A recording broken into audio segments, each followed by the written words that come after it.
نبی پاک صلی اللہ تعالی علیہ وسلم نے نا انفاق کی تعریف کی، اللہ کے راستے میں خرچ کرنے کی۔ جب تک امراء مالدار لوگ خرچ نہیں کریں گے غرباء پر، مساکین پر، طلباء پر، فلاحی کاموں میں، دینی کاموں میں جب تک وہ خرچ نہیں کریں گے تب تک معاملہ آگے نہیں بڑھے گا۔ تب تک وہ سارے منصوبہ جات جس سے کہ غریب کا بھلا ہونا تھا، جس سے دین کو مضبوط ہونا تھا، جس سے دین کی اشاعت ہونی تھی، وہ سارے منصوبے آگے نہیں بڑھیں گے۔ اس لیے نبی کریم صلی اللہ تعالی علیہ وآلہ وسلم نے ارشاد فرمایا کہ تم خرچ کرو تاکہ تم پر خرچ کیا جائے، تم اللہ کے راستے میں دو تاکہ رب تمہیں دے، دو اس کے راستے میں وہ تمہیں عطا کرے اپنے فضل و کرم کے ساتھ۔ اللہ تبارک و تعالیٰ کے راستے میں جب خرچ کیا جاتا ہے تو رب راضی ہوتا ہے، پھر بندے کو اور زیادہ عطا کرتا ہے۔ آپ دیکھیے کہ اسلام نے خرچ کرنے کے بہت سارے مواقع بنائے اور فردن فردن غریب کو امیر کے ساتھ جوڑا، امیروں سے کہا کہ غرباء کا حصہ نکالو، سال کے بعد زکوٰۃ کا حکم دیا، ہر وہ شخص جو صاحب نصاب ہے وہ سال کے بعد زکوٰۃ ادا کرے۔ رمضان المبارک آیا تو صدقہ فطر کو رکھا گیا تاکہ جو غرباء ہیں، مساکین ہیں، وہ بھی عید کی خوشیوں میں امیر مسلمانوں کے ساتھ شامل ہوں۔ پھر جب فصل کا موقع آیا تو عشر رکھا گیا تاکہ غریب بھی تمہارے غلے میں، تمہارے اناج میں، تمہاری گندم میں، تمہارے چاول میں، تمہاری سبزی میں شریک ہو جائے۔ ہر موقع پر ان کو یاد رکھنا، ان کو ساتھ ملانا۔ قربانی رکھ دی گئی، اور قربانی بھی جب رکھی گئی تو امیر پر رکھی گئی۔ اس کا فلسفہ بھی یہی ہے کہ امیر قربانی کریں گے اور غریبوں تک اس کا گوشت پہنچائیں گے۔ میرے رسول کریم صلی اللہ تعالی علیہ وآلہ وسلم نے یہ خوبصورتی کے ساتھ ایک کو دوسرے کے ساتھ جوڑا۔ اب ہوتا کیا ہے؟ ہوتا یہ کہ انسان کو مال سے پیار ہوتا ہے، فطرتاً کمائے ہوئے مال سے محبت ہوتی ہے۔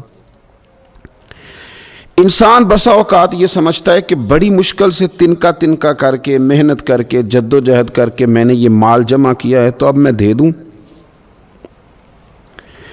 ایک لمبا عرصہ تک میں نے پردیس کاٹا، مشکلات برداشت کی، اور میں نے کئی راتوں کے رت جگے اس کام کے نام کی، اور آج اگر مالی طور پر میں مضبوط ہوا ہوں تو کیا میں یہ مال دے دوں؟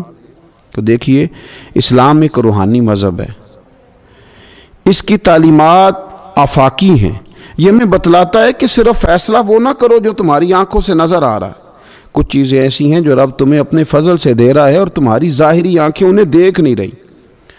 نبی پاک صلی اللہ تعالی علیہ وسلم نے ارشاد فرمایا، یہ حدیث مبارکہ صحیح مسلم میں موجود ہے، حضرت ابو ہریرہ رضی اللہ تعالیٰ عنہ فرماتے ہیں، دیکھیے حضور صلی اللہ تعالیٰ علیہ وسلم نہ بات کر کے مختصر جملوں میں کیسے آگے بڑھتے ہیں۔ کریم محبوب فرمانے لگے، یاد رکھنا صدقہ دینے سے مال کم نہیں ہوتا۔ اللہ اکبر! آپ کو تو میسج آ گیا بینک سے کتنے پیسے کم ہو گئے، آپ نے تو جو گن کے دراز میں رکھے تھے اس میں سے لاکھ میں سے آپ نے تو 5,000 دے دیا، تو آپ کو تو پتہ ہے وہ 95 رہ گیا ہے۔ لیکن یہ صحیح مسلم کے لفظ ہیں، حضور فرماتے ہیں صدقہ دینے سے مال کم نہیں ہوتا۔ کائنات کے سب سے سچے، کھرے، صادق اور امین محبوب علیہ الصلوۃ والسلام نے فرمایا کہ صدقہ دینے سے مال کم نہیں ہوتا۔ حکیم الامت مفتی احمد یار خان صاحب نعیمی رحمۃ اللہ تعالی علیہ ارشاد فرماتے ہیں کہ کسان جب اس نے بیج کی بوریاں بھر کے رکھی ہوئی ہوتی ہیں، تو جب وہ جا کر کے بیج ڈالتا ہے نا کھیت کے اندر، تو بظاہر تو وہ بوریاں خالی کر کے آتا ہے، لیکن پتہ تب چلتا ہے کہ جب ایک ایک بیج پر پھر کئی گنا دانہ لگتا ہے۔ آیا تو وہ خالی کر کے تھا، لیکن اگر تھوڑا سا وہ گہرائی کے ساتھ دیکھے تو اس نے تو کمال کر دیا، اب تو اس پر بے شمار دانے لگ گئے۔ تو حضور علیہ الصلوۃ والسلام نے فرمایا صدقہ دینے سے مال کم نہیں ہوتا، اور فرمایا معاف کرنے کی وجہ سے اللہ بندے کی عزت میں اضافہ کر دیتا ہے، اور فرمایا جو اللہ کی رضا کی خاطر جھک جائے اللہ اسے عزت عطا کر دیتا ہے۔ اگر آپ کسی بھی لحاظ سے کسی شخص کے دست نگر ہیں تو آپ بہت بڑے کمزور ہیں، آپ وہاں محسوس کرتے ہیں کہ یار یہ کیا میرے ساتھ ہو گیا، اگر یہ چیز بھی میرے پاس ذاتی ہوتی تو میں کتنا اپنے آپ کو طاقتور سمجھتا۔ کوئی کسی قسم کی بھی کسی شخص کے سامنے آپ کو محسوس ہوتا ہے کہ یار یہ مطلب یہ بندہ تو ضرورت بن گیا ہے۔ اور میں نے دنیا میں ایسے لوگ بھی دیکھے ہیں جن کو اگر پتہ چل جائے نا فلانا بندہ میرا محتاج ہے کسی بھی حوالے سے، تو پھر تو بھائی وہ پورا زور ہی لگا دیتے ہیں۔ پھر تو اللہ تعالیٰ معاف کرے اگر بندے کو بندوں سے ضرورت پڑ جائے تو پھر تو وہ برا حال کر دیتے ہیں اگر انہیں اندازہ ہو جائے کہ یہ میرے بغیر چل نہیں سکتا۔ آپ زندگی میں کبھی بھی اللہ سے دعا مانگے رب کبھی کسی کو کسی بندے کا محتاج نہ کرے، اپنی بارگاہ کرم سے وہ بندوں کو دے۔ کچھ چیزیں تو ویسے ضرورت ہے نا، ہر بندے کو ہر ہنر اللہ نے نہیں سکھایا، وہ محتاجی نہیں، ہر بندہ ہر ہنر نہیں جانتا، وہ چیپٹر ایک الگ ہے۔ لیکن اگر اپنی ضروریات کے تعلق سے بندہ کسی کا محتاج ہو، وہ چیز ہے اس کی ضرورت لیکن وہ حاصل خود سے نہیں کر سکتا، وہ محتاج ہو گیا ہے۔ اب یہ بہت بڑی آزمائش ہے۔ ہمارے ہاں لوگ محتاجی کس چیز کو بھلا سمجھتے ہیں؟ ہمارے ہاں لوگ سمجھتے ہیں کہ پیسے نہیں تو میں محتاج ہوں، خدا نہ خواستہ کوئی معذور ہو گیا ہوں، وجود کا کوئی حصہ کام نہیں کرتا تو میں محتاج ہوں۔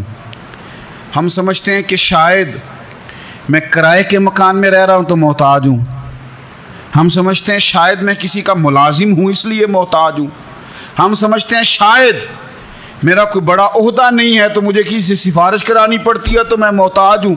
قربان جائیں جناب فاروق اعظم کے، ان کی سوچ پہ مسئلہ ہی حل کر دیا۔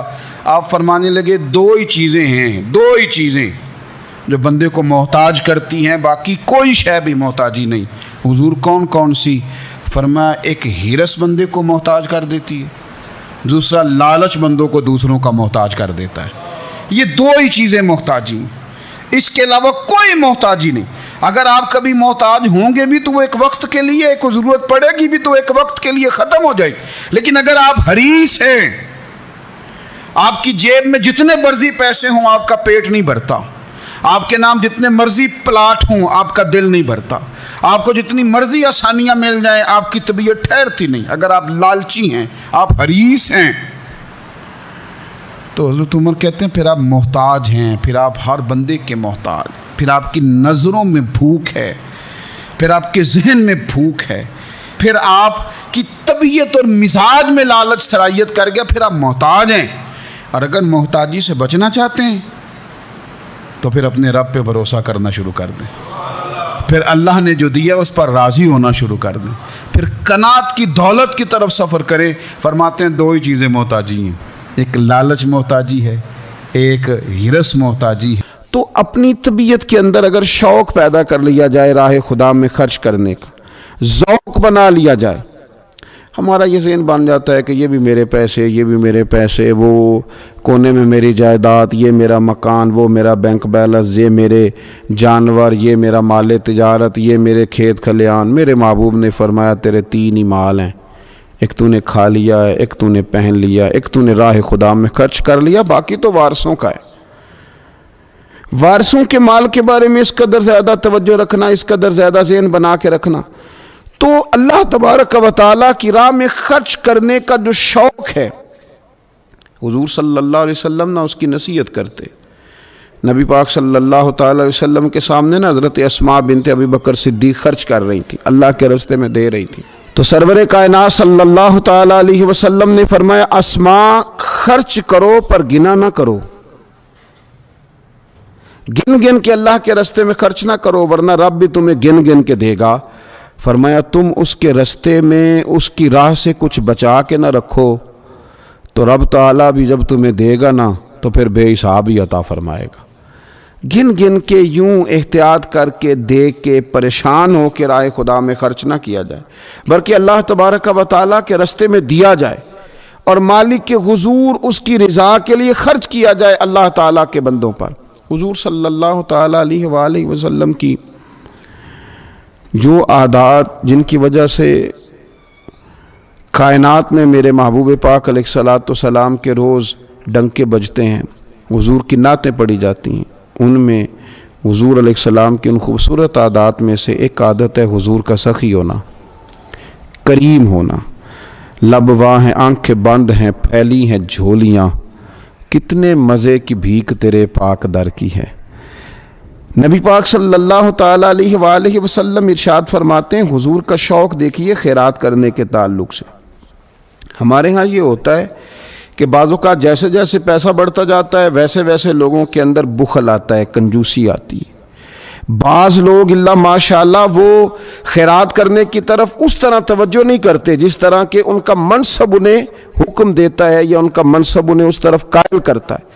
رسول کائنات صلی اللہ تعالی علیہ وآلہ وسلم ارشاد فرماتے ہیں، بخاری مسلم میں موجود ہے، فرمایا اگر میرے پاس احد پہاڑ کے برابر سونا ہو، کلومیٹروں پہ پھیلا ہوا احد پہاڑ، اس کی چوڑائی ہے، اس کی لمبائی ہے، اس کی اونچائی ہے، یعنی پہاڑ کی بات ہو رہی، جن لوگوں نے زیارت کی ہے وہ جانتے ہیں کہ اتنا بڑا پہاڑ۔ حضور فرماتے ہیں میرے غلاموں سنو، اگر میرے پاس احد پہاڑ کے برابر بھی سونا ہو تو فرمایا میرا دل چاہتا ہے کہ 3 راتیں گزرنے سے پہلے پہلے سارا اللہ کے راستے میں خرچ کر دوں، سوائے اس کے کہ جو میں نے قرض دینا ہو، قرض کے لیے بچاؤں گا، باقی میں سب اللہ تبارک و تعالیٰ کے راستے میں خرچ کر دوں گا، 3 راتوں سے زیادہ نہیں گزریں گی، خرچ کر دوں گا۔ یہ شوق ہے نبی پاک صلی اللہ علیہ وسلم کا سخاوت کے ساتھ۔ حضور پسند کرتے سخاوت کرنا۔ نبی پاک صلی اللہ تعالی علیہ وآلہ وسلم نے اپنے دست مبارک سے ہمیشہ لوگوں کو عطا کیا۔ حضور صلی اللہ تعالی علیہ وسلم خرچ کرنے کی ترغیب دیتے، لوگوں کو رغبت دلاتے۔ ہمارے ہاں پہلی تو بات یہ ہے کہ خرچ کرنے کا ماحول نہیں بنتا، اور اگر بعض لوگ خرچ کرتے ہیں تو بے دلی کے ساتھ خرچ کرتے ہیں۔ اللہ تبارک و تعالیٰ کے راستے میں جب آپ کو دینا ہے، جب آپ کو مالک کے راستے میں دینا ہے، تو پھر آپ کو بندہ تھوڑی دیکھنا ہے، پھر تو اللہ کی رضا دیکھنی ہے۔ تو خرچ تو کرتے ہیں، لیکن وہ خوش دلی، وہ ذوق، وہ شوق، وہ خوبصورتی ان کی طبیعت میں نہیں ہوتی جو ہونی چاہیے۔ اللہ کے راستے میں خرچ کریں تو اللہ کی رضا کو پیش نظر رکھ کے خرچ کریں۔ پھر خرچ کیا جاتا ہے، صدقہ دیا جاتا ہے، لیکن کب؟ بندہ بیمار ہو گیا، جب تندرست تھا، لاکھوں روپے پڑے تھے، صدقہ کرنے کا خیال نہیں آیا۔ ہزاروں موجود تھے، اس کے دل کی توجہ اس جانب نہیں ہوئی۔ آج بیمار پڑا ہے، کمزوری آ گئی ہے، قریب المرگ ہو گیا ہے، اب اس کا خیال آتا ہے کہ میں کچھ اللہ کے راستے میں دوں، ایک بکرا لو بھی ذرا ذبح کر دو، ذرا تھوڑا صدقہ دے دو۔ کس بات پر؟ کہ میں بیمار ہو گیا ہوں، کس بات پر؟ کہ میں کمزور ہو گیا ہوں۔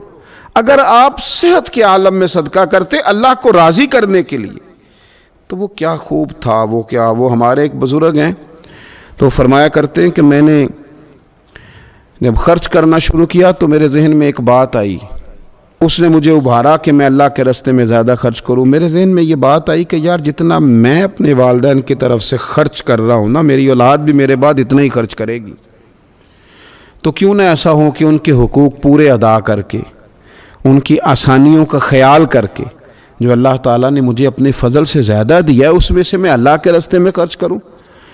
تو اس شوق کے ساتھ میں نے خرچ کرنا شروع کیا۔ نبی پاک صلی اللہ تعالی علیہ وآلہ وسلم ارشاد فرماتے ہیں کہ کسی بندے کا اپنی زندگی میں 1 درہم خرچ کرنا مرتے وقت 100 درہم خرچ کرنے سے زیادہ بہتر ہے۔ زندگی میں 1 درہم دینا مرتے وقت، یعنی عین بیماری کے عالم میں جب تو خرچ کر رہا ہے تو وہ تو 100 خرچ کرے گا درہم، اور تندرستی میں، صحت میں تو نے 1 خرچ کیا تو اللہ تعالیٰ اس 1 کا ثواب تجھے اس وقت سے زیادہ عطا فرمائے گا۔ یہ حدیث مبارکہ ابو داؤد شریف میں مشکات میں ملے گی۔ حضور فرماتے ہیں صحت کے عالم میں خرچ کر، بجائے اس کے کہ تیری طرف سے کوئی صدقہ دینے جائے تو خود صدقہ دینے جا، اپنے ہاتھوں سے دے اور شوق بنا کے دے اور توجہ کر کے دے، اور تیری طبیعت لگی ہوئی ہو اور تو خود اپنے کندھے پہ رکھ کے جائے، غریبوں کے گھر میں پہنچا کے آئے، اور تو تیرا دل کرے کہ اگر میرے گھر کے اندر گندم موجود ہے پھر کوئی بھوکا نہ سوئے، اگر میرے پاس طاقت موجود ہے کسی کو کپڑا پہنانے کی تو پھر کوئی غریب سردی میں ٹھٹھرتا نہ سوئے، اگر میرے پاس طاقت موجود ہے مکانات بنانے کی، پھر مالک کریم کا کوئی بندہ جس کو میرے رب نے پیدا کیا، اس کی قدرت کا جو شاہکار ہے رسول پاک علیہ السلام کا، کوئی غلام بغیر چھت کے نہ سوئے۔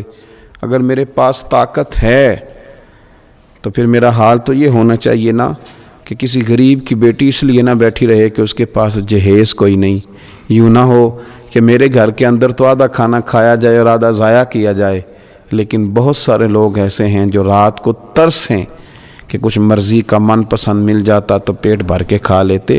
سخاوت کا حکم دیا گیا، صحت کے عالم میں خرچ کریں، تندرستی کے عالم میں خرچ کریں، اللہ کی رضا کے لیے خرچ کریں۔ یہ ماحول نہ بنائیں کہ بیمار ہو گیا ہوں تو جا بیٹے صدقہ کر دے، اب میں کمزور پڑ گیا ہوں تو جا بیٹے تو کچھ اللہ کے راستے میں خرچ کر دے۔ ایک شوق ہو، ایک طبیعت ہو۔ نبی پاک صلی اللہ تعالی علیہ وآلہ وسلم کی پیاری زوجہ، ذرا یہ انداز بھی دیکھیے گا، حضرت سیدہ عائشہ صدیقہ رضی اللہ تعالیٰ عنہ فرماتی ہیں کہ ہم چونکہ حضور کی ازواج کثیر تعداد میں تھی تو کبھی نہ نبی پاک صلی اللہ علیہ وسلم سے کچھ سوالات بھی کرتی تھی، اور اس سوالات کے اندر محبت چھلکتی تھی، محبت میں ایک دوسرے سے آگے بڑھنا چاہتی تھی۔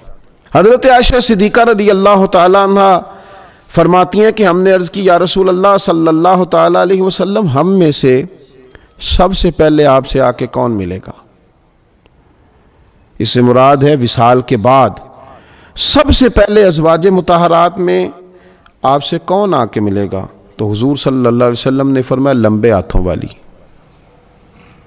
مشکات میں حدیث موجود ہے، بخاری میں موجود ہے۔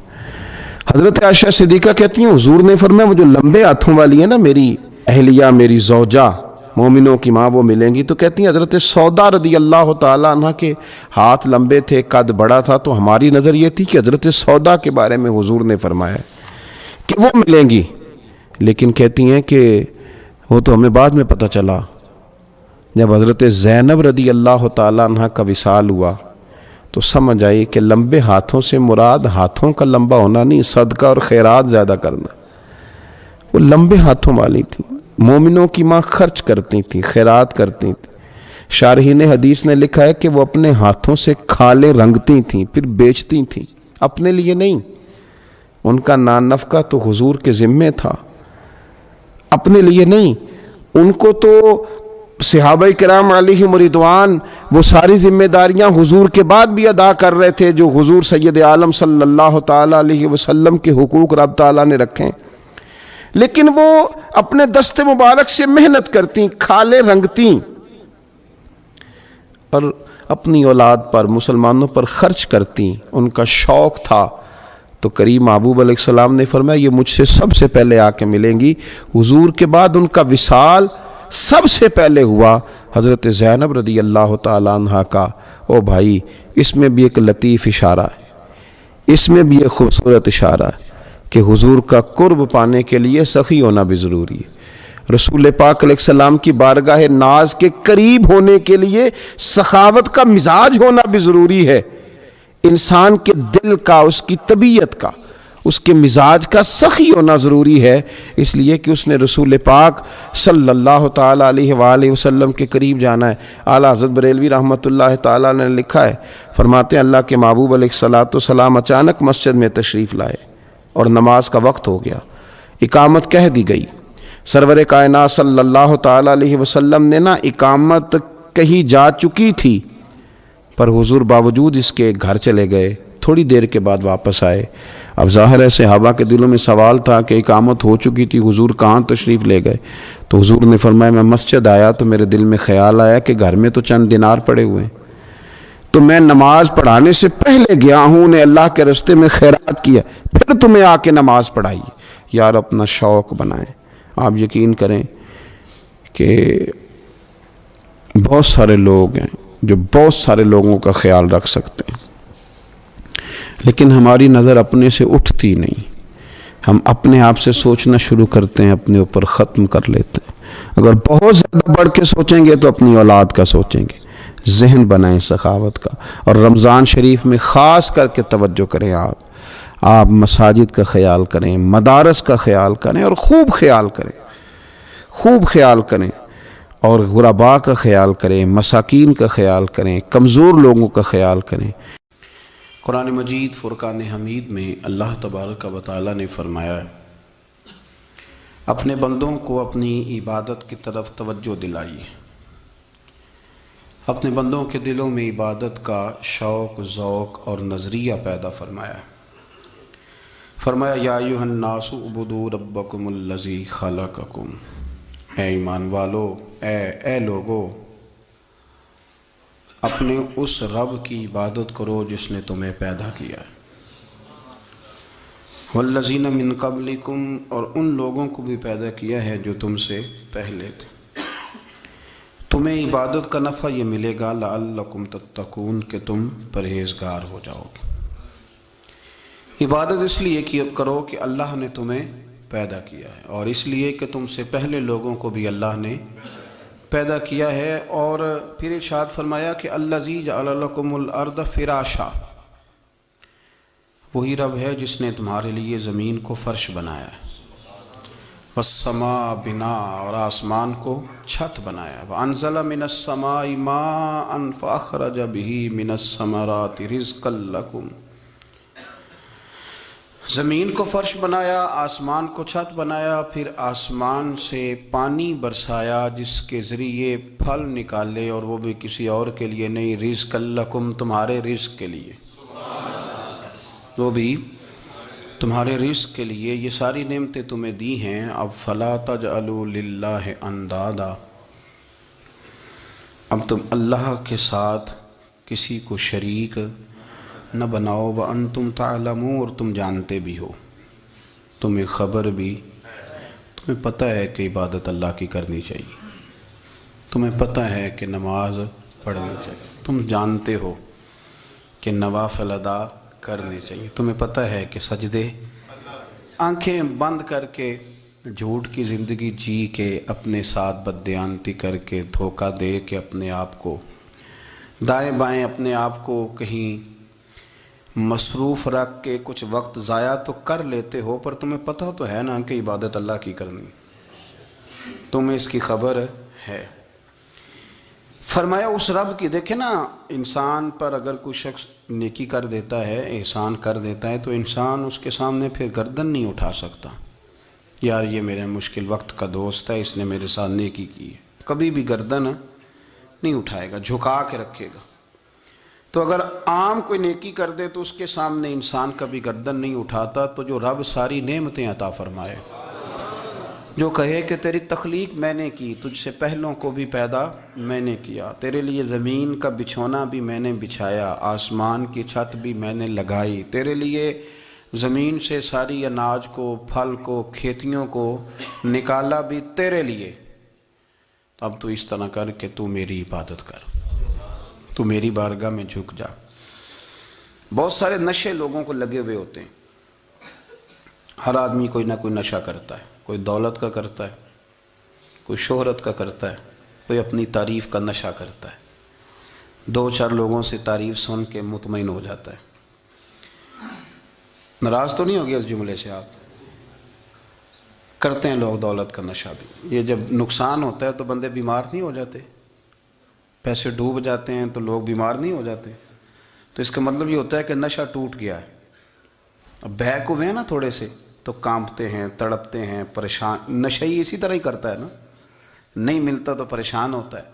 یہ سارے نشے ہیں، مختلف قسم کا نشہ۔ اب مانتے نہیں اس بات کو، تسلیم نہیں کرتے، کیونکہ تسلیم کرنا بڑا مشکل کام ہے، اس کے لیے تو بڑی ساری چیزیں جو ہیں وہ دبوچ کے اور بڑی سارے رستے پھلانگ کے آنا پڑتا ہے، تو بڑا مشکل ہے ماننا، ورنہ کرتے ہیں ہم، ہمارا مزاج ہے۔ یہ گھومنے پھرنے کا، دنیا دیکھنے کا بھی ایک نشہ ہے، یہ بہت ساری باتیں کرنے کا بھی ایک نشہ ہے، گپ شپ کا بھی ایک نشہ ہے۔ دو چار لوگوں کی جب تک پگڑیاں نہ کھول لیں، بعض لوگوں کو نیند نہیں آتی، یہ غیبت کا، چغلی کا، بددیانتی کا، یہ بھی ایک نشہ ہے۔ اس پر ملا رومی رحمۃ اللہ نے بڑا کلام لکھا ہے، وہ کہتے ہیں مانگ کے کھانے کا بھی نشہ ہے، مانگ کے کھانے کا بھی نشہ ہے۔ وہ کہتے ہیں کہ ایک بھیک مانگنے والی خاتون تھی، تو بادشاہ کے پاس بھیک مانگنے آئی، تو بادشاہ کو پسند آ گئی، اس نے شادی کر لی۔ اب اس کو عادت تھی بھیک مانگ کے کھانے کی، تو وہ کنیزوں سے کہا کرتی تھی کہ فٹافٹ نہ روٹی لے کے آیا کرو، میں 2-3 دفعہ مانگوں تو پھر لایا کرو، کیونکہ ایک نشہ ہے نا، تو میں مانگوں 2-4 دفعہ تو پھر۔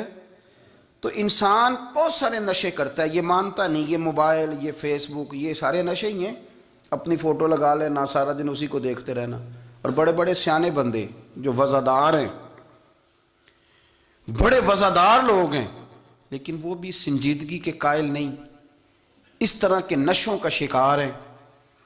یہ سارے نشے ہیں جو ہم نے پال لیے ہیں۔ ہمارے صوفیاء، ہمارے بزرگ فرماتے ہیں کہ تم اس طرح کرو، اگر سارے نشوں سے بچنا چاہتے ہو تو سجدے کا نشہ شروع کرو، سجدے کا نشہ شروع کرو۔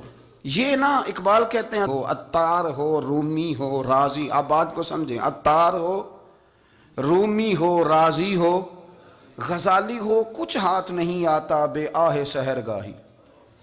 کہتے بہت بڑا صوفی ہو جیسے فرید الدین عطار تھے، بہت بڑا تصوف کا امام ہو جیسے امام غزالی تھے، بہت بڑا تفسیر کا استاد ہو جیسے امام رازی ہو، عطار ہو، رومی ہو، رازی ہو، غزالی ہو، پر کچھ ہاتھ نہیں آتا بے آہ سحر گاہی۔ اگر سویرے اٹھ کے روتا نہیں نا اللہ کی بارگاہ میں، اگر تہجد نہیں نہ پڑھتا تو کچھ ہاتھ نہیں آتا بے آہ سحر گاہی، پھر اس کو کوئی چیز نصیب۔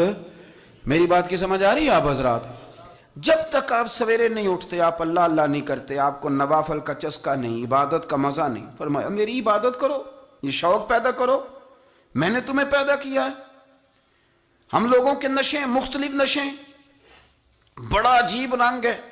محفل کی صدارت کرنے والے بڑے پیر صاحب، بڑے القابات، اوہو، بیچ میں سے بندہ تلاش کرنے سے بھی نہیں مل رہا، اتنے بڑے لقب ہیں اس کے، لیکن وہ سج سنور کے 2.5 گھنٹے بیٹھا رہا محفل میں، اور نماز کا وقت آیا تو اس نے مختصر سی پڑھی، وہ نکل گیا، وہ ہلکے سے سجدے کیے۔ او اتنا بڑا عشق رسول، نعت خواں، او ہو کیا بات ہے، اور عشق رسول کا بہت بڑا پیغامبر، بہت بڑا مبلغ، اور بیچارہ سمجھ ہی نہیں سکا کہ اللہ کے رسول نے فرمایا تو نماز پڑھ میری آنکھیں ٹھنڈی ہو جائیں گی۔ تو یہ نشے کے عادی تو ہیں پر حقیقت کے قائل نہیں ہیں۔ یہ بس ٹھیک ہے، خوابوں کی دنیا میں لوگ زندہ ہیں، پر جن کو یہ جو نشہ تھا نا عبادت کا، یہ میرے رسول پاک کی چاہت ہے، یہ میرے نبی کریم علیہ السلام کی۔ آپ دیکھیں نا حضور مہینوں جا کے غار حرا میں بیٹھتے تھے، کیا وہاں تبلیغ کرتے تھے؟ کوئی کتاب لکھتے تھے؟ رسول کریم علیہ السلام مہینہ رہتے غار حرا میں، کوئی نہ مجھے دیکھے، کوئی نہ مجھے ملے، حضور یہاں کیا ہے؟ فرمایا میں اپنے رب کی عبادت کروں گا۔ نبی کریم علیہ السلام نے سجدوں کے ساتھ پتھروں اور پہاڑوں کو آباد کر دیا، سجدوں کے ساتھ۔ آپ کا سجدہ آپ کو بہت ساری چیزوں سے چھڑا لیتا ہے، یہ بہت ساری جگہوں سے جھکنے سے بچا لیتا ہے۔ صوفیاء، اولیاء یہ کیا کرتے تھے؟ یہ سجدے کا ذوق ہی تو پیدا کرتے تھے، سجدے کا ذوق۔ شاہ عبدالعزیز دباغ رحمۃ اللہ تعالی علیہ اپنے مریدوں سے فرمایا کرتے تھے کہ اگر تم پکے نمازی بن جاؤ نا، تہجد گزار ہو جاؤ، تو میرے پاس آنا جانا چھوڑ دینا۔ عرض کی حضور کیوں؟ فرمایا میں تمہارے اور رب رسول کے راستے میں رکاوٹ نہیں بننا چاہتا، اب میرا مقصود ہے تمہیں وہاں تک پہنچانا، جب پہنچ گئے تو پھر میری ضرورت ختم ہو گئی۔ ہاں کبھی وسوس آئے، شک پیدا ہو، تکلیف ہو تو آنا، ورنہ میں نہیں چاہتا کہ میں رکاوٹ بنا رہوں۔ تم اللہ اللہ کرو، اس مالک کو راضی کرو۔ میرے رسول پاک علیہ وسلم نے فرمایا بندہ اللہ کے سب سے قریب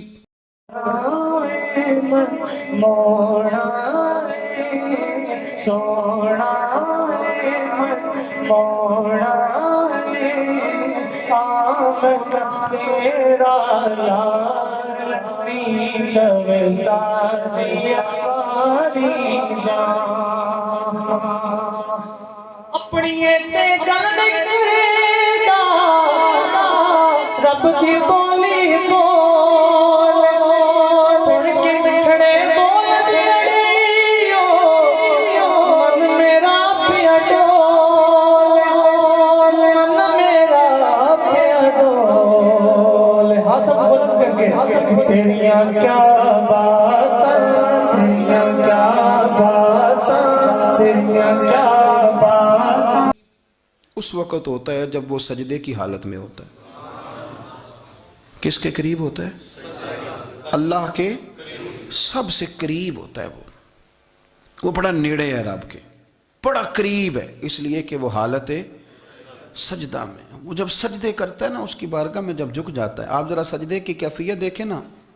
زبان بھی یہاں ہے, آنکھ بھی یہاں ہے, کان بھی, عقل بھی ساری, اس نے سارا کچھ رکھ دیا سجدے میں. آپ وہ کبھی پیچھے جائیں تو دیہاتوں میں کہا جاتا تھا ناک سے نکیریں نکالو. بہت بڑی سزا ہوتی تھی نا, ناک سے نکیریں نکالو, بڑی سزا ہوتی تھی. تو اس نے کہا مالک مجھے کسی نے کہا نہیں, پر دیکھنا میں نے رکھ دی ساری عقل سجدے میں, اور رکھ کے کہا کیا سبحان ربی یا اللہ, اللہ میں پست ہوں تو اعلیٰ ہے, اللہ تو میرا رب ہے اور تو سب سے اعلیٰ. اتنا, اور فرمایا جب یہ اس کیفیت میں ہوتا ہے تو پھر یہ اپنے رب کے قریب ہوتا ہے. کثرت عبادت, نوافل. ہمارے ہاں عمرے کی قرآن اندازی محفلوں پہ ہونے لگ گئی ہے, حالانکہ حدیث سے ثابت نہیں. میں دوستوں سے کہتا ہوں جائز ہے, کرنی چاہیے, عمرے کی قرآن اندازی جائز ہے, پر کسی حدیث میں نہیں آئی کہ قرآن اندازی کرو عمرہ کرو. حدیث میں قرآن اندازی یہ آئی ہے کہ نبی پاک علیہ السلام نے فرمایا تمہیں پتہ چل جائے نا پہلی صف کا ثواب کتنا ہے, تم قرآن اندازی کرو. عمرے کی قرآن اندازی کا تو پوسٹر چھپتا ہے, تو یہ والی قرآن اندازی کب ہونی ہے؟ ہونی چاہیے کہ نہیں؟ حضور نے فرمایا تمہیں پتہ چلے کہ اس کا ثواب کتنا تو تم قرآن اندازی کرو, تم قرآن ڈالو. جب آپ نماز پڑھ رہے ہوتے ہیں, جب آپ کا مصلی آباد ہوتا ہے, صلاح الدین ایوبی ایک بزرگ سے ملاقات ہو گئی, بیت المقدس پر قبضہ تھا عیسائیوں کا. تو صلاح الدین بڑے پریشان تھے. بابا جی کہنے لگے پتر کیا ہوا؟ کہنے لگے حضور پتہ چلا ہے دشمن کے 2 بحری بیڑے اسلحہ لے کے آ رہے ہیں. مسلمان پہلے ہی کمزور ہیں, اور اب اگر 2 بحری بیڑے اور آ گئے تو حضور مسئلہ بن جائے گا. تو میں پریشان ہوں کہ کس طرح یہ کم مسئلے والی ہماری فوج ہے کیسے مقابلہ کرے گی. تو بابا جی کہنے لگے پتر اس طرح کرنا, آج رات تو بھی دعا کرنا اور میں بھی کروں گا. تو بھی دعا کرنا, آپ ناراض نہ ہونا, ہم تو پیروں والے ہیں, ہم تو پیروں کے نوکر غلام ہیں, ہمارا تو گزارا ہی نہیں, ہمیں تو ملتا ہے سارا کچھ وہاں سے. پر میرا سوال یہ ہے کہ تعویذ لینے جاتے ہو نفل کیوں نہیں پڑھتے؟ رات اللہ اللہ کیوں نہیں کرتے؟ یہ بھی تو ہمارے بزرگوں کا ہی طریقہ ہے, انہوں نے تو ہمیں سکھایا ہے. صلاح الدین ایوبی سے بزرگوں نے کہا کہ رات آج نا اللہ اللہ کرنا, تو میں تیرے لیے دعا کروں گا, تو بھی دعا کرنا. تو بندہ جب دکھی ہوتا ہے تو سجدہ کرتا ہے, تو پھر ہی تو مصلی بھیگ جاتا ہے, پھر ہی تو مزہ آتا ہے. سکھی بندہ تو کعبے جا کے نہیں روتا. دکھی تھے, تکلیف تھی, تو سر رکھا سجدے میں تو تڑپ گئے. اور وہ بابا جی کہتے ہیں میں مسجد آیا تو صلاح الدین چیخیں مار کے رو رہا تھا, اور کہہ رہا تھا مالک میں کوئی اپنی شان کے لیے تو نہیں نہ لڑ رہا, اللہ کو میں کوئی قبضوں کے لیے تو نہیں لڑ رہا, مالک تیرے لیے لڑ رہا ہوں, مجھے بے آبرو نہ کرنا, میری مدد فرمانا. کہتے ہیں میں آیا تھا کہ مسجد میں دعا کروں گا, پر صلاح الدین ایوبی کو روتے دیکھا تو میں لوٹ گیا. تو سویرے صلاح الدین ملے تو بڑے خوش تھے. میں نے کہا پتر کیا ہوا؟ کہنے لگے حضور وہ بحری بیڑے 2 آ رہے تھے نا اسلحہ لے کے, دونوں ڈوب گئے پانی میں, پانی میں ڈوب گئے. تو بابا جی کہنے لگے صلاح الدین وہ پانی میں نہیں ڈوبے, وہ تیرے آنسوؤں میں ڈوب گئے, وہ غرق ہو گئے. وہ جو تو نے مصلی بات کیا تو وہ تیرے آنسوؤں میں ڈوب گئے, وہ غرق ہو گئے, وہ تباہ اتنے قیمتی تھے تیرے آنسو کے بہا لے گئے دشمن کے بحری بیڑوں کو. میرے بھائی ٹھیک ہو گیا جی, میرے عزیز سمجھ لیں اس بات کو ہمیشہ کے لیے, اور اس پر غور کر لیں اچھے طریقے سے کہ میرے رسول کریم سید عالم صلی اللہ علیہ وسلم نے نا ہماری توجہ دلائی, حضور نے ہمیں بتلایا, ہمارا ذوق بڑھایا عبادت کی طرف. ایک صحابی تھے حضرت ابو فاطمہ رضی اللہ تعالیٰ عنہ, یہ ترمذی شریف کی حدیث ہے. نبی پاک علیہ السلام نے فرمایا ابو فاطمہ قیامت کے دن مجھ سے جلدی ملنا چاہتے ہو کہ دیر کے ساتھ؟ تو کہنے لگے حضور کون ہوگا جو دیر سے ملنا چاہے گا, ہم نے تو جان دے دی وعدہ دیدار پر. اعلیٰ حضرت فرماتے ہیں جان دے دی وعدہ اور نقد اپنا دام ہو ہی جائے گا.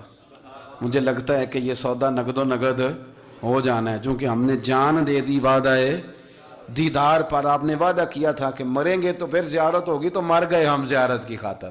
جان دے دی وعدہ دیدار پر, تو نقد اپنا دام ہو ہی جائے گا. اے رضا ہر کام کا ایک وقت ہے, دل کو بھی آرام ہو ہی جائے گا. تو حضرت ابو فاطمہ رضی اللہ تعالیٰ عنہ سے نبی پاک صلی اللہ علیہ وسلم نے فرمایا جلدی ملنا چاہتے ہو کہ دیر سے؟ عرض کی حضور فٹافٹ ملنا ہے، میں نے قیامت کے دن آپ سے جلدی ملنا ہے۔ تو نبی پاک علیہ السلام نے فرمایا پھر اس طرح کرنا، دنیا میں رہ کے سجدے زیادہ کرنا، پھر سجدے زیادہ کرنا، قیامت میں ملاقات جلدی ہو جائے گی، قرب ملے گا تمہیں۔ اپنے بچوں کے اندر دیکھیں نا، ہم شوق پیدا کرتے ہیں، ہمیں صحیح لفظ نہیں بولنے آتے پر ہم بچوں میں شوق پیدا کرتے ہیں کہ پتر ڈاکٹر بن جائے گا تو بڑا نفع کرے گا، تو لوگوں کی خدمت کرے گا، ملک و ملت کی خدمت کرے گا، تیرے ابا کا نام روشن ہوگا، تیرے دادا کی تعریفیں ہوں گی۔ ہم یہ ذوق پیدا کرتے ہیں، ہم اپنے نوجوانوں کے اندر یہ فکر پیدا کرتے ہیں، انہیں ہم سمجھاتے ہیں کہ میاں جب تم پڑھو گے، محنت کرو گے تو فلاں آدمی کی طرح تمہارا نام ہوگا۔ یہ جتنا ذوق ہم بچوں کے اندر ان چیزوں کا پیدا کرتے، ہمیں حکم ہے کسی طرح ہم ذوق پیدا کریں کہ پتر نماز پڑھے گا تو اللہ راضی ہو جائے گا، تو سجدہ کرے گا۔ دیکھیں نا میرے رسول کریم علیہ السلام نے فرمایا 7 سال کے بچے کو مسجد لے کے جاؤ، یعنی اسے شوق دلاؤ، اس کے اندر یہ خاصیت پیدا کرو کہ اس کا دل کرے مسجد میں جانے کا، اس کے اندر یہ خصوصیات لاؤ کہ وہ ہمارے ہاں نا ہر چیز کو پرموٹ کیا جا رہا ہے، ہر چیز کو یعنی سر سنگیت سکھانے کے لیے اکیڈمیاں بن گئی ہیں، ہر شے پرموٹ ہو رہی ہے، عبادت کا جذبہ کم ہوتا جا رہا ہے، اللہ کا ذوق ہمارے اندر نہیں رہا۔ اور اتنا مشکل ہم نے اپنے لیے بنا لیا ہے کہ وہ بندہ جو بڑی زبردست مذہبی گفتگو کر رہا تھا اور تگڑی بات کر رہا تھا، کیا بات ہے، لیکن نماز کے بارے میں کمزوری دکھا جاتا ہے، نوافل کے بارے میں وہ چپکے سے نکل جاتا ہے۔ امام احمد بن حنبل رحمۃ اللہ تعالی علیہ،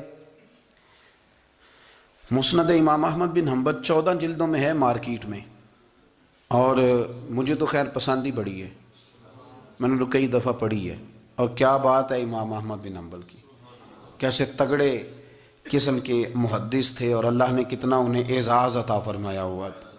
یہ کوڑے بھی کھاتے تھے دین کی خاطر، سارا کرتا لہو سے بھر بھی جایا کرتا تھا، بڑا اعزاز والا شخص تھے، بڑے اعزاز والے، حدیثیں جمع کرنا، حدیثیں لکھنا، حدیث پڑھانا، سارا دن رہتے تھے، کہہ سکتے تھے کہ میں کر تو رہا ہوں کام، اور حدیث بھی موجود ہے کہ عالم عابد سے افضل ہوتا ہے، پر اس کے باوجود امام احمد بن حنبل رحمۃ اللہ علیہ 300 نفل فرض نمازوں کے علاوہ پڑھا کرتے تھے، 300 نوافل روز پڑھا کرتے تھے۔ ان کے بیٹے نے کہا ابا جی مکان خریدنا ہے تو کوئی جگہ کہاں کر کے لوں، بہت ساری آبادیاں، تو فرمایا پتر وہاں لینا جہاں مسجد قریب ہو۔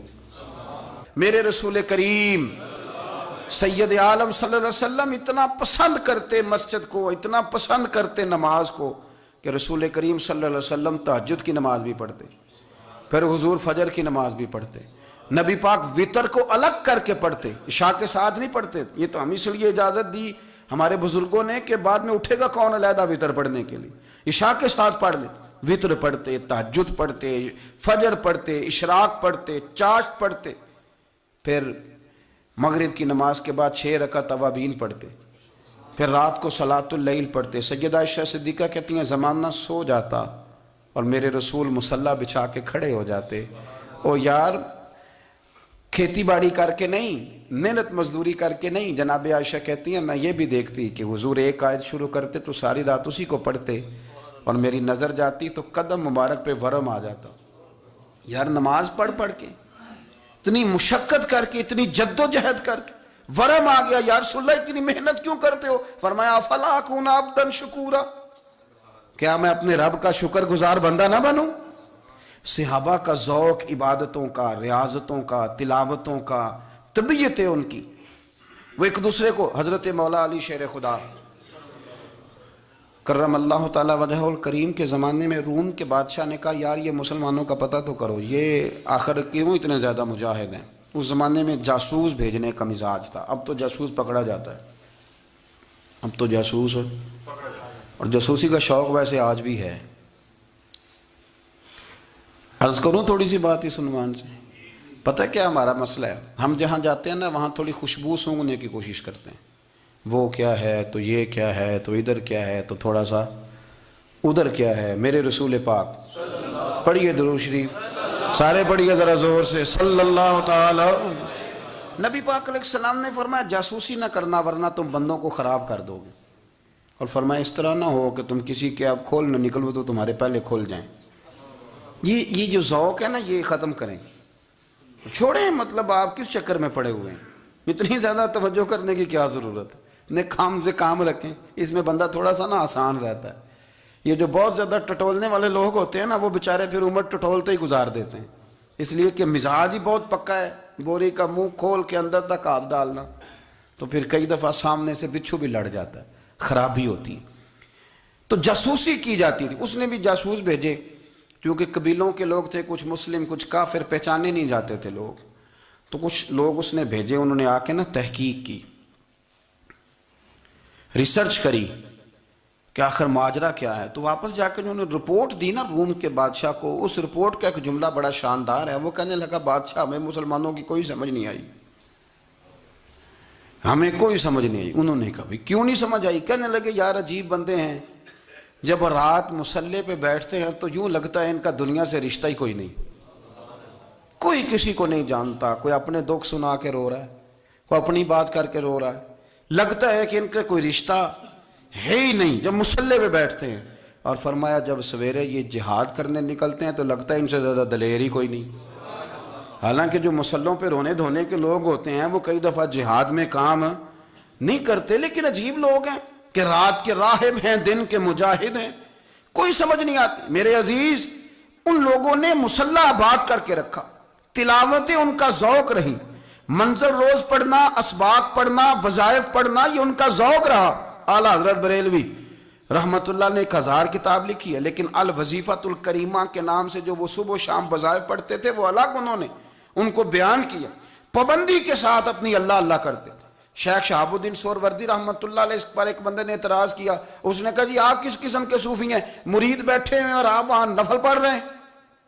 یہ بھی بڑا مسئلہ ہوتا ہے نا. جو بندہ ملنے آتا ہے وہ اپنے ٹائم کے حساب سے آتا ہے، اور پھر اس کا یہ بھی خیال ہوتا ہے کہ پیر صاحب جو ہیں وہ چونکہ درویش ہیں تو نہ انہیں روٹی کھانی چاہیے نہ سونا چاہیے، چونکہ وہ درویش ہیں، اور ہم چونکہ درویشوں کے ماننے والے ہیں لہذا ہمارا یہ طریقہ ہونا چاہیے کہ جیسے ہم کہیں درویش ویسے ہی کر جائے.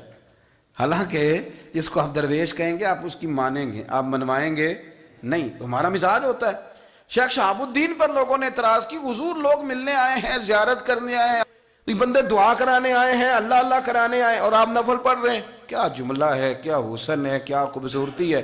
فرمانے لگے رب رسول سے مانگنے کے لیے مصلی بچھایا ہے، اگر وہاں سے مانگوں گا نہیں تو تمہیں دوں گا کیا؟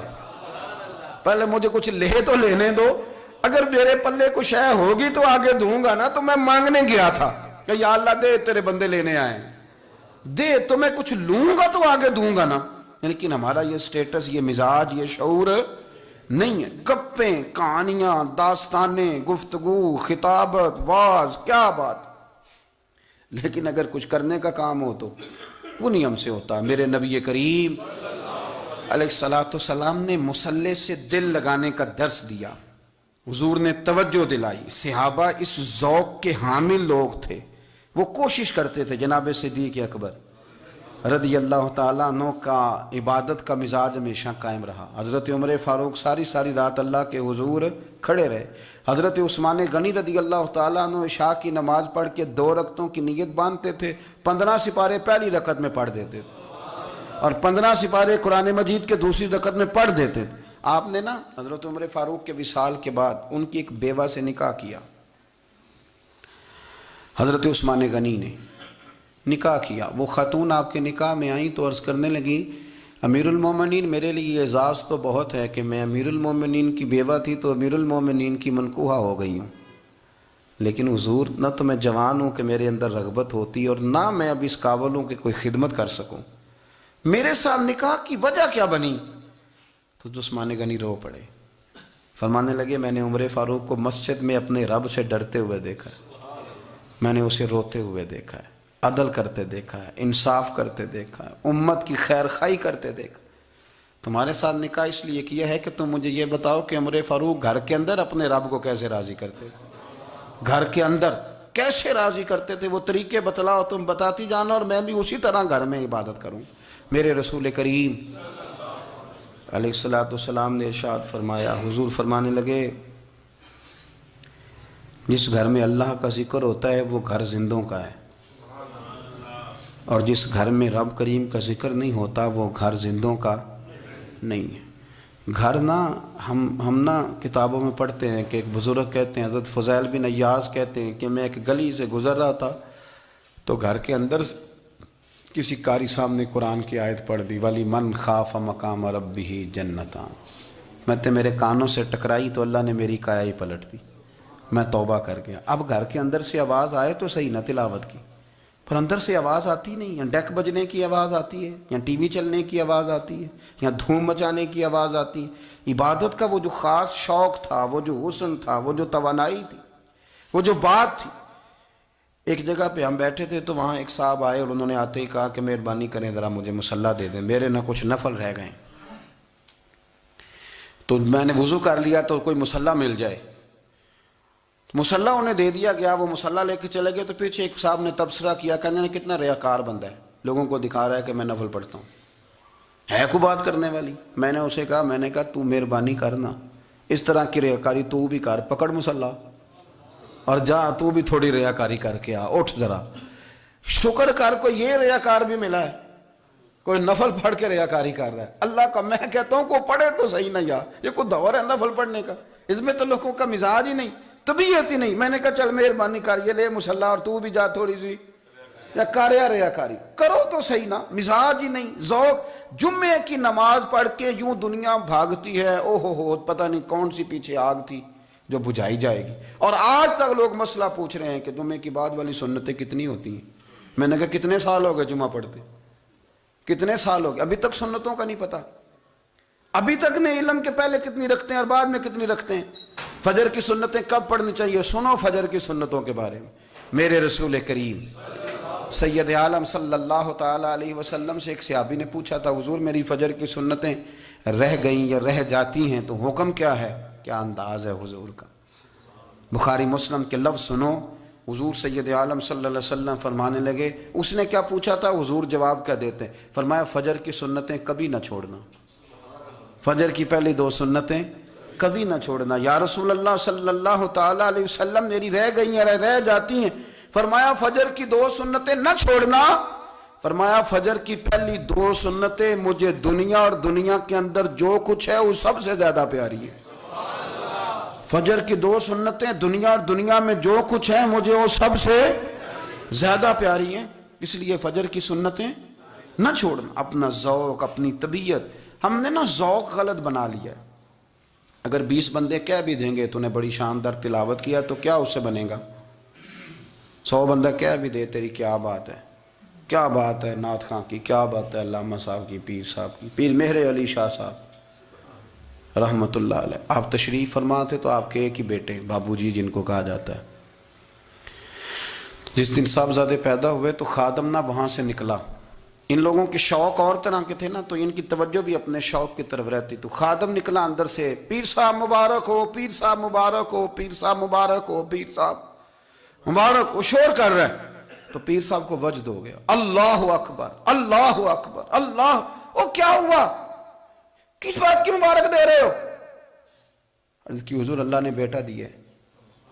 تو آپ فرمانے لگے اچھا حضور آپ کیا ہوا، آپ تو پریشان ہو گئے۔ فرمانے لگے جب تو نے 3 دفعہ کہا نا مہر علی کو مبارک ہو تو میں سمجھا تھا شاید تجھے کسی نے بتا دیا ہے کہ مہر علی سے اللہ راضی ہو گیا۔ میں سمجھا تھا کہ شاید تو یہ خبر لے کے آیا ہے کہ کسی نے بتایا ہے کہ مجھے آج خبر ملی ہے کہ مہر علی سے رب اچھا پتر ہوا ہے، الحمدللہ اللہ کا شکر ہے، پر میرے لیے مبارک کا دن وہ ہوگا جب میرا رب کہے گا کہ میں مہر علی سے راضی ہوں، میرے محبوب کہیں گے کہ میں مہر علی سے۔ آپ بات کو سمجھیں، شوق ہی کسی اور طرف تھا، دل ہی کہیں اور لگا ہوا تھا، طبیعت ہی کہیں اور مائل تھی۔ کوئی وظیفہ پوچھتے تھے تو پڑھتے تھے وہ لوگ، کچھ اللہ اللہ انہیں بتائی جاتی تھی تو کرنے کا ذوق رکھتے تھے، طبیعت تھی، قائل تھے۔ حضرت ربیع کہتے ہیں میں بڑی دور سے سفر کر کے گیا حضرت اویس کرنی سے ملنے، بڑی دور سے، اور جب میں پہنچا تو فجر کا وقت تھا، تو حضرت اویس کرنی کو میں نے پا لیا، تو وہ نماز پڑھ کے نا قرآن شریف لے کے بیٹھ گئے۔ فرماتے ہیں اشراق چاشت کا وقت ہوا تو نفلوں کی نیت باندھ لی۔ محدث ابن الجوزی نے لکھا ہے، فرماتے ہیں پھر جب زوال کا وقت ہوا تو مسجد میں جھاڑو دینے لگ گئے، ظہر کی نماز پڑھ کے تو عصر کی تیاری تک وہ مسجد میں بیٹھے رہے، اور میرے نبی پاک علیہ السلام نے فرمایا جو نماز کے انتظار میں بیٹھا ہو وہ نماز ہی میں ہے، وہ نماز ہی میں ہے۔ فرمایا میری دنیا، میری امت کی جو رہبانیت ہے نا وہ اتنی ہے کہ نماز کا انتظار کرے، اذان کے بعد نماز کا یہ راہب ہیں، یہ اس وقت چھوڑ کے بیٹھے ہیں سارا کچھ۔ فرماتے ہیں عصر تک انہوں نے اللہ اللہ کی، پھر مغرب تک کی، عشاء کی نماز ہوئی تو نماز پڑھی تو وہ تھک گئے، اب مجھے وہ فارغ ہوں مصلی چھوڑے تو میں ملاقات کروں نا۔ یہ آپ حیران نہ ہوں کہ اتنی دیر بندہ کیسے اللہ اللہ کر، ہم نے کی نہیں نا اس لیے ہم پریشان ہیں۔ جو عادی ہوتے ہیں وہ کر بھی لیتے ہیں، وہ یہ کام، میری بات کی سمجھ آ رہی ہے؟ جب جاتے ہو کسی دفتر میں تو 8 گھنٹے کھڑے رہ لیتے ہو نا، مجبوری ہوتی ہے تو کھڑے رہا جا سکتا ہے۔ پاسپورٹ کے دفتر بولیے، امیگریشن کی لائنوں میں، اور میں نے تو امبیسیوں میں بندے 12 گھنٹے پہلے جا کے کھڑے دیکھیں، رہ لیتے ہیں کھڑے۔ تو اگر ان کاموں کے لیے رہا جاتا ہے تو اللہ رسول کے لیے بھی کھڑے رہا جا سکتا ہے۔ تو فرمانے لگے کہ جب عشاء کی نماز کے بعد آخر انسان تھے، تھک گئے، نیند کا غلبہ ہوا تو تھوڑی ایسے آنکھ بند ہوئی تو کھلی تو رونے لگے۔ حضرت ویسے کرنی ہے، رو کے کہنے لگے مالک مجھے غافل تو نہ کر، ابھی میں نے کیا بھی کچھ نہیں، دن ختم ہو گیا، کوئی نفل نہیں، کوئی اللہ اللہ نہیں، اللہ مجھے غافل نہ کر، میری مدد فرما۔ فرماتے ہیں جب وہ روئے تو میرے ساتھ جو شخص تھا میں نے کہا اٹھو چلیں، کہنے لگا حضور ملنا نہیں، فرمایا جو میں لینے آیا تھا وہ مجھے مل گیا ہے، جو میں ان سے سیکھنے آیا تھا وہ مجھے نصیب ہو گیا، اب اور میں نے کیا لینا، ختم ہو گئی بات، اٹھو چلیں۔ اللہ کے بندوں نے حضرت ربیہ بن کعب اسلمی رضی اللہ تعالیٰ عنہ فرماتے ہیں، کہتے ہیں جب بنو قریظہ اور بنو نذیر یہودیوں کے ساتھ حضور علیہ السلام نے جنگ کا اعلان فرمایا تو وہ دشمن ہو گئے، ہمیں خطرہ تھا کہ وہ رات کو کہیں محبوب کو تکلیف نہ دیں، تو کچھ لوگ نا تلواریں لے کے نبی پاک کے دروازے پہ پہرے داری کرتے تھے۔ گن مین رکھنا حرام نہیں، اگر کسی کو واقعی خطرہ ہو تو اس کے لیے سنت بھی ہے۔ حضرت علی المرتضیٰ تلوار لے کے حضور کے گھر کا پہرا دیتے تھے۔ حضرت ربیہ بن کعب اسلمی رضی اللہ تعالیٰ عنہ فرماتے ہیں کہ رات میری ڈیوٹی تھی کہ میں حضور کے گھر کا پہرا دوں گا، تو فرماتے ہیں میں باہر سن رہا تھا، ساری رات ہی میرے نبی پاک نے اللہ کی تسبیح پڑھی، ساری رات، کبھی تسبیح، کبھی تحلیل، کبھی تحمید، کبھی تکبیر، ساری رات۔ فرماتے ہیں ساری رات حضور پڑھتے رہے اور ساری رات ہی میں سنتا رہا، مجھے اونگ آ گئی، میری آنکھ لگ گئی، حضور ابھی پڑھ رہے تھے، میں تھک کے سو گیا، اور فرماتے ہیں جب میری آنکھ دوبارہ سے کھلی تو میرے کانوں میں پھر کوئی چیز گونجی تو میں نے کان لگایا تو میرے حبیب ابھی بھی اللہ کو یاد کر رہے، ساری رات حضور رب کی عبادت کرتے۔ اسی لیے تو کہا یا ایھا المزمل قم اللیل الا قلیلا، حبیب ساری رات تو نہ جاگا کر، تھوڑا آرام بھی کر لیا کر۔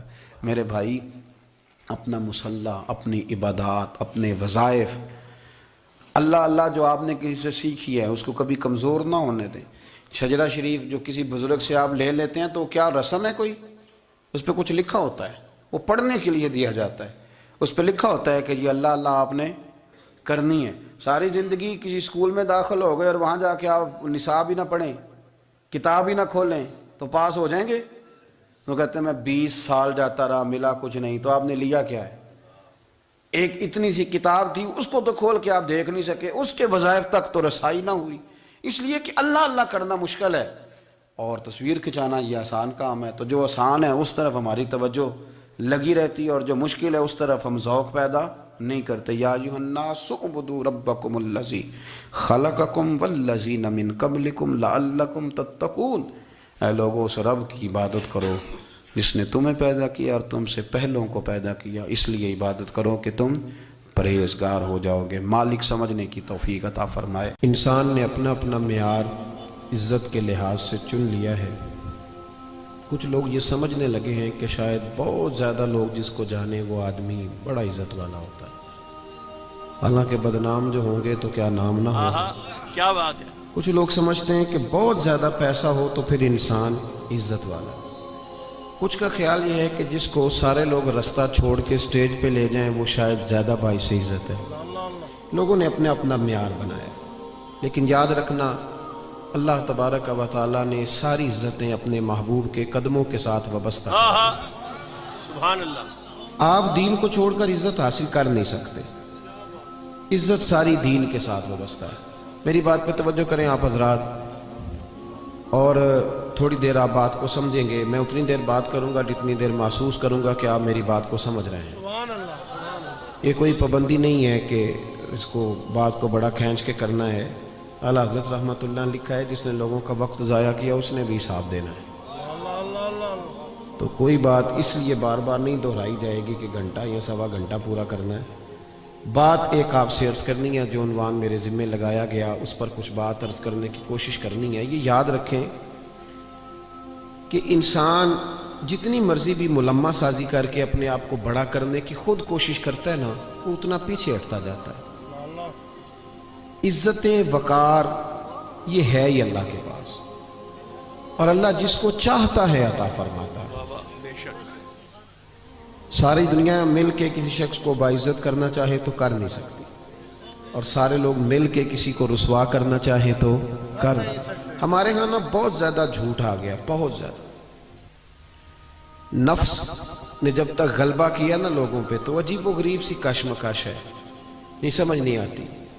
پہلے یہ حال ہوتا تھا کہ لوگ سچائی میں اپنا حسن سمجھتے تھے. اب ہم جب بچی کا رشتہ دکھاتے ہیں تو کرائے کے مکان میں چلے جاتے ہیں, جھوٹ بولتے ہیں کہ یہ بھی ہے وہ بھی ہے. تو جب اب رشتے کی بنیاد جھوٹ پہ رکھیں گے تو اس میں پھر محبت کیسے پیدا ہوگی؟ صرف مسئلہ یہ نہیں ہے کہ لڑکے والے لالچی ہیں, مسئلہ یہ ہے کہ لڑکی والے لالچ دے رہے ہیں. تو جھوٹ کے سہارے لوگ عزت حاصل کرنے کی کوشش کرتے ہیں.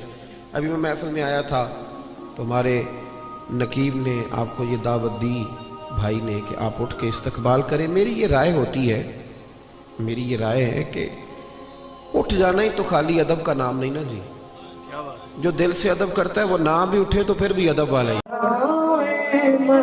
موڑا سونا موڑا آمد تیرا لال پیتو سادی آری جان اپنی تے گل کرے گا رب دی بولی بول سن کے مٹھڑے بول دیڑیو من میرا پیا ڈول من میرا پیا ڈول. ہاتھ بلند کر کے تیریاں کیا باتاں تیریاں کیا باتاں تیریاں کیا